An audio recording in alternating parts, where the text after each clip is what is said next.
Good morning, Bucknutters.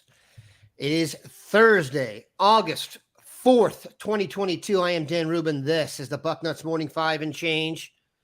If you are watching on the Book of Face or YouTube, Twitter, you can see that Mark Porter and Bill Kurelic have joined us for a long discussion on Spencer Rattler. I kid. That won't happen again anytime soon. Gentlemen, how goes it? Morning. Going well.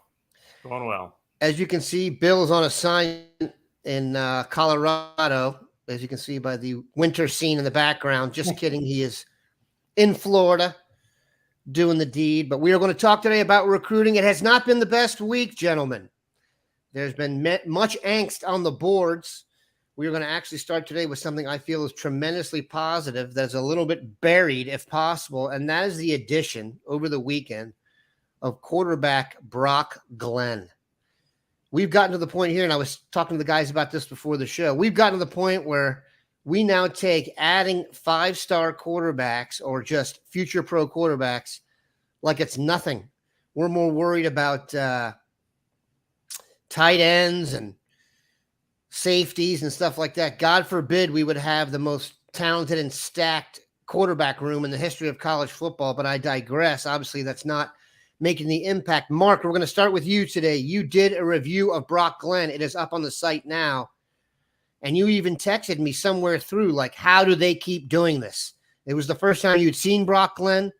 I think part of you probably expected this late in the process that they weren't adding another future pro. They were.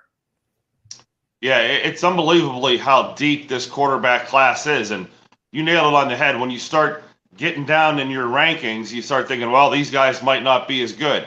But I'm going to warn you about rankings, and even national rankings. If a player is ranked number one nationally and there's a player ranked 35th or 40th nationally, there's not that big of a difference. It might be 40 spots or 30 spots in a ranking, but those are still five-star elite athletes. When I do my rankings for college coaches, I grade kids A, B, C, and D, because when I grade A's, I don't like having 30 A's and naming one of those A's number one and one of those A's number 30. I don't think there's that big of a difference in somebody's perception or mind of what 1 through 30 is. I think a lot of times when I rate kids in A, they're the same. Okay, they're in the same echelon, they're in the same ballpark, they do the same things. And sometimes there's only 2A quarterbacks, sometimes there's 6A quarterbacks. This year in the country, there are a lot of outstanding quarterbacks. And you put on that tape and you're watching this kid and you're going, you know, in 4 years, people might think this is the fifth best quarterback right now. He may be the best. The first thing I like about him is his delivery is absolutely flawless. Okay, he throws a spiral and it comes out of there with no hitch, no giddy up. There's no wasted motion. On the bubbles and the quick throws, I'd love to see his release time. It's about as quick as anything I've seen this year. He really can get the ball out, and the accuracy is unbelievable. And he had a series of slant routes on his film, and I want to say there were 20 of them where every one of them were 6 inches in front of the guy's chin. I mean, the ball placement is perfect. He's got the arm strength to go downfield. He seems like he's a pretty good runner. Nothing crazy. We're not going to be going back to the zone read or calling Lamar Jackson, but when he escapes, he's one of those guys who keeps his eyes downfield, and he's beating you with his brain and eyes while his feet are just buying him a few extra seconds. He's got the 55, 60-yard throws on film, and they look pretty effortless. It doesn't look like he's digging down to the soles of his shoes to throw the ball 55 yards. He's got some strength. And the other thing, he's not a big kid yet. At 6'2", 190 pounds or so, 195. I think there's some meat on the bone where this kid could get better and throw the ball a little harder, but arm strength, everything checks the boxes. And I'll say one thing, his delivery, I kind of compared him to Joe Burrow. He's got that thing to him, but he's got a little Aaron Rodgers delivery where that repeatable spiral is very impressive. I mean, Aaron Rodgers has got one of the best spirals in the NFL, so I'm throwing out a lofty comparison, but it's a tight delivery and it's repetitive, and the spiral is beautiful. So, yeah, the Ohio State Buckeyes go onto their board, and they don't have to dip down. They just took someone off the same tier. Okay, so big-time player. Yeah, pretty incredible considering, you know, quarterback is the most important position on the field. I just think we've done so well recruiting it. Lest we forget, they got Quinn Ewers, and he boogied. They went right back in and got Devin Brown. Bill, Your thoughts on Brock Glenn? He hasn't necessarily been one of the names we've talked about a ton, but highly coveted prospect and really put on a show with the Elite 11. I think that helped. I think you hit it on the head when you mentioned that it's almost commonplace or nonchalant that Ohio State gets a great quarterback. I remember many weeks ago talking about Brock Glenn on the front row, and somebody said, what's the big deal? We need defensive tackles. We need offensive linemen. And I said, you don't understand. It's an absolutely huge deal that they get a quarterback in the 2023 class. CJ Stroud's gone after this year, unless something totally unforeseen happens. You can't go into a season with 2 scholarship quarterbacks on the roster, which is what would have happened without another quarterback. You just can't do that. They had a number of guys early that they really that they zeroed in on and offered scholarships. They didn't work out. They reset the board, and like Ohio State does as well or better than anybody, when they reset the board, they reset them with high-level guys, as Mark was referring to. It came down this time around to Brock Glenn and Austin Novosad. They realized that they weren't getting Novosad, and so they went all in on Brock Glenn. Not that he, needs to take a backseat to anybody, but they like both of them, and they went in on Glenn, and they got him. Absolutely huge. That means that for the foreseeable future, the quarterback room is secure. They're going to have Kyle McCord and Devin Brown after this season, at least for a while, until one of them wins the job and maybe one is the backup. And then they have Brock Glenn coming in, and then after that, Dylan Raiola. So, they had to be in that position, and Corey Dennis and Ryan Day, Mark Pantoni got them in that position. You see Nick Stamen here say QBs are great, but defense wins championships. I think you need a really good defense to win the championship, but I don't think in college football this is necessarily the case anymore. Who were the last? Let's go over the last few national champions. Last year was Alabama with Bryce Young. Okay. The year before that, Georgia. Was that correct? The Stetson. Oh, no, so Stetson Bennett was last. Am I right? Yeah, Georgia was the past year. Yep. Stetson Bennett, and that's the one that's throwing everybody off because they had the 9 first-rounders and the 1 quarterback. But look before that, it's Bryce Young, Trevor Lawrence, Joe Burrow. Those guys are all top few draft picks. So I think trying to do it with, let's just say this, I don't think Stetson Bennett's winning another title. That was, arguably the best defense we've seen player for player in a decade. So go ahead, Mark. And it depends on the scheme you're running on offense. Ohio State's scheme on offense is built for the quarterback. He's delivering the ball over the field. You need a guy that can paint all the corners of the field, who has reach to the end of the earth and can get that. So it's not like you can just put any quarterback in Ohio State's offense. There's other game manager type quarterbacks that you can put in an offense and use the defense to keep low on the clock, short the game. But that's not the recipe of college football. College football is wide open. The scores in a lot of these national championship games, it's like a pinball machine. Not a lot of defense usually being played, even from great defenses. Bill, one of the prevailing, I don't know, let's call it storylines going now is that the reason Ohio State did not close on several of these defensive prospects was the visit weekend that they had didn't go as well as possible. Do you want to address that and maybe put that in context? I feel like that's getting exaggerated to some extent. Well, first of all, I think the expectations were, in some cases, ridiculously high. You had 12 uncommitted players there that weekend, and 6 of them alone were top kids from Georgia. Then you had some Florida. They were all from distances a long way away from home, so to speak. They were from the South. You weren't realistically going to get 8 of those 12, for instance, like some people felt like they might. They've got 3 of them, and they got 3 important guys from from that weekend. And I think what really surprised people was that they didn't get Tackett Curtis and they didn't get John Walker. But on the other hand, they got Jelani Thurman. Nobody 6 months ago had Jelani Thurman pegged Ohio State, and with the decommitment of Ty Lockwood, Jelani Thurman is huge in this class. They got Jason Moore, who prior to that weekend, his crystal ball was 100% Notre Dame. That was a huge get. So Kayan Lee, I think he's one of the most underrated cornerbacks. And I was talking to somebody on the Notre Dame side of things. They said the same thing. He might be one of the most underrated cornerbacks in this class. So they got some good guys. They just didn't get 8 of them. But still, again, it's going to be hard when you go into the South and try to get 12 top-notch guys. You're just not going to get them all. And I think also looking at that weekend, that was the 4th weekend of the month of June. By that time, kids are starting to get burnt out on their visits. Some of those kids had taken official visits 3 or 4 weekends in a row, and that's hard. They get burnt out a little bit. I think that you might see Ohio State relook at that and say, all right, maybe we want to get things done earlier. You like that last visit. That's great. But if it's the last visit and you're taking 4 in a row, it can be grueling. Maybe they'll have to look at that. Go ahead, Mark.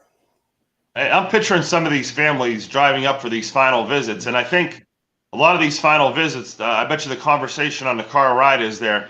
I wonder if there's anything more they're going to offer this weekend. I wonder if they're going to come in with the final, and they're expecting the words NIL deal. Okay, so you're going to Ohio State, it's the final visit, and you go and you're looking for that NIL deal. And I think a lot of these other visits at other schools, that's where they're going to try to close the book. They're going to bring them in at the end, sit them down, and say, here's what we have for you in addition to the scholarship. And I think families are going to these visits looking to come out of there with a couple bags of cash over their shoulder.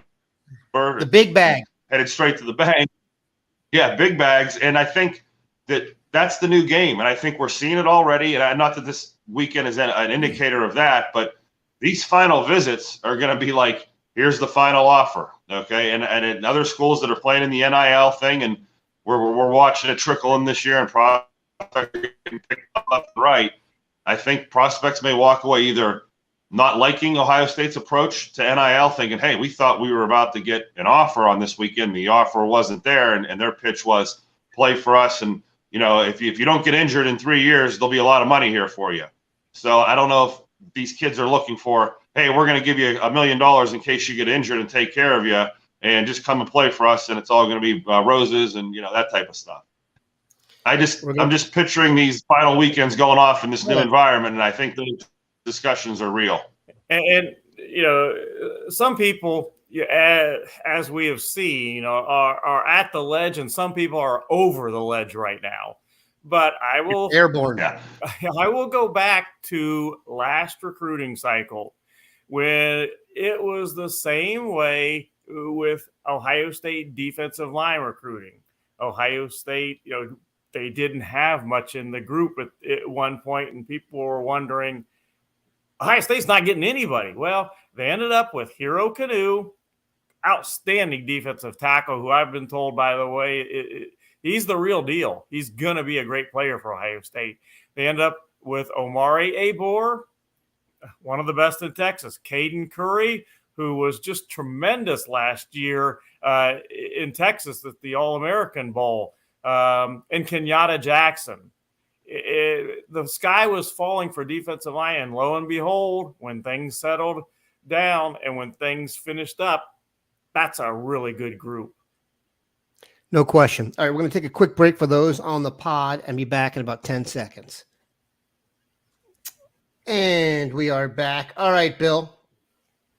So now that they have kind of recalibrated 2023, we talked about there's probably 5 guys that are in the mix for, some more, some less likely to commit. We will start with this dude because I just saw a question on him from Shane. We saw yesterday that Luke Montgomery, who, by the way, is a wonderful Twitter follow for those of you who like Ohio State, he is as positive and inclusive as you can get, was to try and flip Keon Keeley hard, saying, come on, go Bucks. Now, Keon Keeley is defensive end committed to Notre Dame. Recent Alabama commitment, Richard Young, tweeted that he was going to get Keon Keeley to flip. I've never seen a kid claim he can do that. That would be really impressive. Bill, your thoughts on Keon Keeley? Well, we've been talking about him for a long time. He's been a target for Ohio State for a long time. He visited Ohio State in March. It went very well. But, he's been a Notre Dame guy. He's been committed there for quite some time. His school, some of the people around him there are pro Notre Dame. And I've said for a long time, they want him to come in, Ohio State, that is, for the Ohio State Notre Dame game. I don't know if that's going to happen or not. We'll see. So far, nothing is set in stone, but that's what they would like to have. It's going to be hard to flip him. And if they are going to flip him, now they've got to beat out two schools. They've got to get him to flip from Notre Dame, keep him from flipping to Alabama, where he recently visited. That one's going to be tough. Again, especially with Ohio State, the way they recruit, I don't like to ever say never, but that's going to be a tough one. And, Luke Montgomery has been going after, trying to convince him to flip to Ohio State, as well as other, commitments. It's going to be tough. Does Luke Montgomery have a bag of NIL money he can give these guys? Is there some way these recruits can start doing that? Because if they're going to start flipping guys, they got to have access to something that, besides their Twitter feed. Not as far as you know, Mark. Not as far, yeah. But look for that to start happening. You know what? I got so much NIL money that I'm going to give a little bit to you to get you to come on over. So come on over. Let's talk about some of the other names, Bill, the names that people want to hear. Mateo Ungale, Damon Wilson, Jalen Thompson, and then an Ohioan, Arvell Reese. How do you see it ending up with those four names we discussed? Well, obviously, I think Arvell Reese is the most likely of that group to end up at Ohio State. Obvious reasons. He's a Cleveland Glenville guy, but I've had him crystal ball to Ohio State for quite a while now, and they need him in this class. They don't have any linebackers in this class, and he's really good, as Mark has detailed on this show before. So he's at the top of the list as most likely from the group. The guy that hasn't been talked about a lot that I would probably put number 2 on the list to be a Buckeye would be Jalen Thompson from Detroit Cass Tech. He not too long ago visited Ohio State again. It went extremely well. His plan right now is to take official visits come the season, come the fall. He's got Ohio State up there. He's got Michigan State up there, Penn State up there. Cincinnati's another one.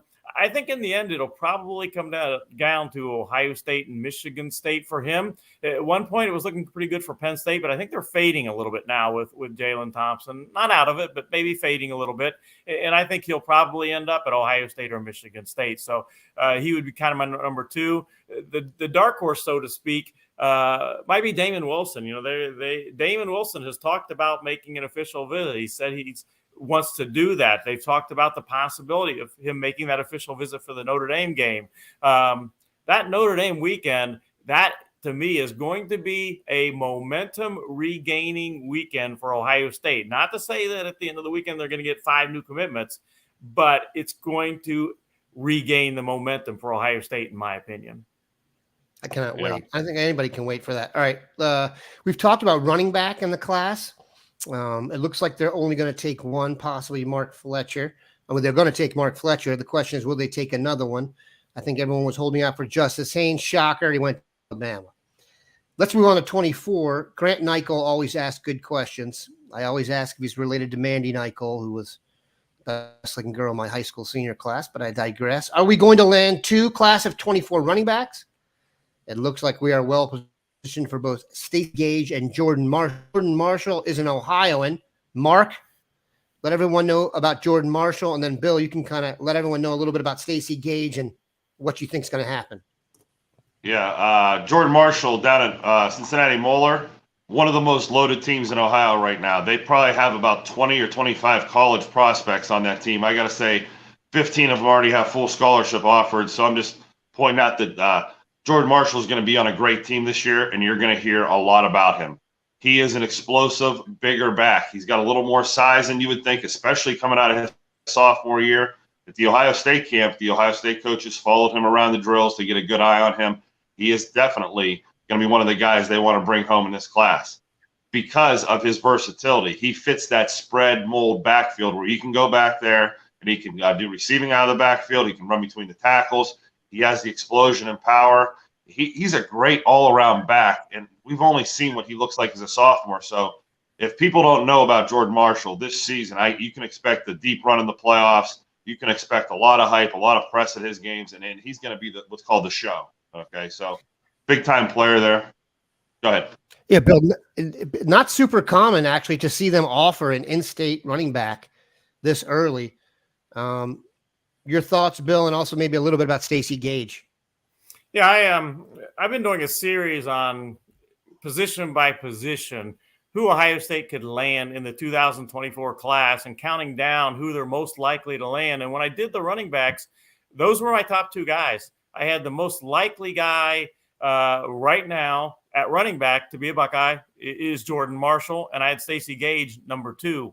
I've talked to both of them in person, on the phone, many times, and they both are highly, and I emphasize highly, interested in Ohio State. I think right now Ohio State for both of them is either the leader or one of the top two, and I think there's a very good chance one of those two guys will be in the class. Will they both be? We'll see on that, but I think there's a pretty decent chance that one of those two will be in this Ohio State class, at least a very legitimate chance. We don't want to be forgetting Jordan Marshall. No question. Let's we'll finish with a couple of questions like this. Bill, John Walker committed to the University of Central Florida. I think that definitely bummed some people out, but I will say this, and there's some talk about how Kissimmee, Florida is not like Columbus, Ohio. This might be who just wanted to be in a more subtle spot. Did you get the sense during his recruitment that it could have ended up like this? Because we followed a lot of recruitments around here. This is the first one where someone picked a school really perplexed.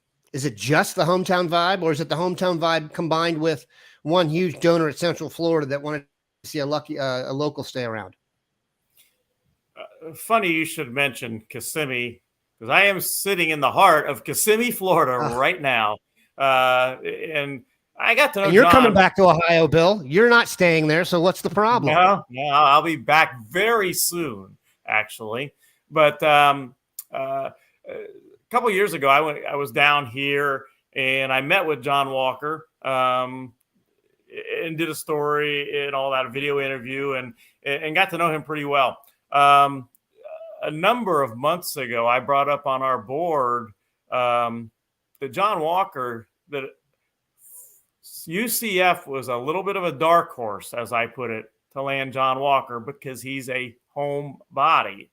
And, I didn't predict he was going to go to UCF. I just said, they're a dark horse to land him. And lo and behold, they end up getting him. And I think there was a number of factors. He is really a home body. His family, they're homebody types. His mom wanted him at home. You've got the NIL factor. They put everything into getting John Walker. When I say they, I mean UCF, because they sold him on, you can stay here, be the hometown hero. He's the highest, I believe, ranked recruit that they've gotten in many years, if not ever. So it was all in on John Walker. And you put all those things together, and really it was an uphill battle, as it turns out. And when people say, well, Ohio State lost him to UCF, well, keep in mind that Ohio State is not the only other school that offered him a scholarship. He made official visits to Miami. So he picked UCF over Miami also. Michigan, another one. So it wasn't just Ohio State. He picked UCF. He wanted to stay home, and that's what he did. One name that hasn't come up that's been kind of in the news lately because there was some kerfuffle on the internet about him. PG County, DC native Desmond Zulu. Bill, you did not mention him. Are they falling out of favor with him or vice versa? Well, yeah, he's still on the board and all, and he's one of the very few uncommitted guys out there that made official visits to Ohio State in June. I know he was crystal balled early to Ohio State, but I just wasn't sold on that happening, and I still am not, for that matter.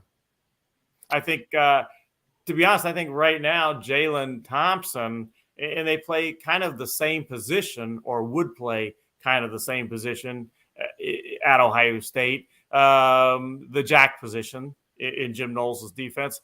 I would take him as the likely guy right now in my mind. So let's finish this with some positivity. We do have a vibe that the Glenville pipeline will be slightly rehooked. Arvell Reese, we always had a good vibe on him. We're hearing some rumors that a decision could be coming relatively soon. We never know with Glenville guys. That's always kind of a curveball. Mark, what would they be getting in Arvell Reese? And Bill, you can kind of back that up with what you think it's, the likelihood. Yeah, Arvell is, he's got a little Sonny Styles in him. Sonny Styles is a long, tall guy that can run. Arvell doesn't play safety or anything like Styles, but he plays linebacker the same way. When you see those guys walking up on the edge of the defense, you're not sure if they're going to put their hand in the dirt and come get the quarterback or drop out and cover a pass. That's the type of athlete you're dealing with. The type of athlete if he had to, because he's got the top line. Obviously, transfer, he hasn't played it down yet for Glenville, and we always kind of forget that. But what do we see him in a Glenville uniform? And he's been coached up there in the offseason with all the training. And if you know anything about the Glenville crew, they pack up the buses, and he's probably been to 20 camps, which means he got about 20 free practices this summer before he even went into doubles. So get ready for him to have a big year. You're getting a dynamic linebacker out of him that's going to be out on the edge. He could possibly grow into a defensive end maybe in a few years if he gets to 250 or 260, which he does have the frame for. I'm told he's put on a ton of weight in this offseason. They got him with the protein shakes and all the other stuff, feeding him well. Great pickup for the Buckeyes if they land him. And we'd like to see him commit before the season. I know a lot of these guys have the itch to commit right as this season, right as double start in case of the flukish injury. Their money's safe, they're in the bank, and they have a commitment. So you may see a rash of early commitments for maybe even other guys at Glenville. Bill? Yeah, I think he would be a huge addition in my book because you kind of bring the pipeline back, so to speak. You've got Bryce West there at Glenville, 2024 guy that they want. He's at a position they don't have any commitments at right now. They don't have any linebacker commitments, and he's a great player. So, I think that I don't know that he's going to commit in the next couple of days. The sooner the better. But the bottom line is, whenever it is, get him in the class. All right, people. I'd like you to go outside and look up. The sky is still there. There's nothing to worry about. I feel like we go through this almost every year. Last year's show at this time said with some angst that always ends up with some Ohio State love, and we are looking forward to that. Up to the opener again, Marcus Freeman's. We appreciate these guys stopping by. Be back on Tuesday. My Tuesday show is going to be about Florida recruiting. Ohio getting it done in Florida. Maybe we'll have Mark come back in here with some more NIL chatter because that's obviously going to play a big role. We appreciate you guys stopping by. Have a good one, Bucknutters.